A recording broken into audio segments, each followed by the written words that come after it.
有供电业者要踮家己的大埔乡来设大片的供电棒，这在地居民是强烈反对。也毋过，甲县政府反映了后，这问题煞拢无通好解决。今仔日，这居民是去到行政院来陈情，要求中央政府爱介入处理。落尾是由处长级的人出面来接陈情书，表达讲会去了解甲处理。 公文好啊嘛，对吧？你我摕公文来。供电业者派怪手电工具机准备进场施工，嘉义县大埔乡民出来动车，无要互供电业者入来，造成乡民的生活困扰。乡民指控大埔乡最近有供电业者无甲乡民沟通，就要铺设大面积的供电棒，引起居民的抗争。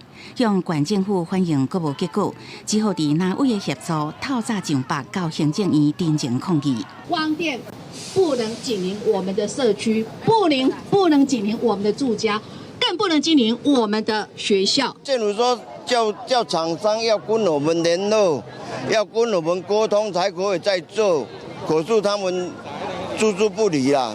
那少年乡民真生气，高龄的长辈嘛坐轮椅做伙上北陈情，恳求政府莫互供电业者扰乱乡民平静的生活。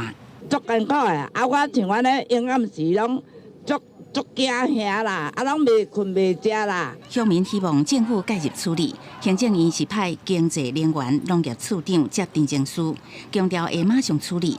南委是批评供电棒设置的相关法律限制严重不足，建在地方政府批准业者4个去施工，百姓求助无路，要求政府都要重视这个问题。记者综合报道。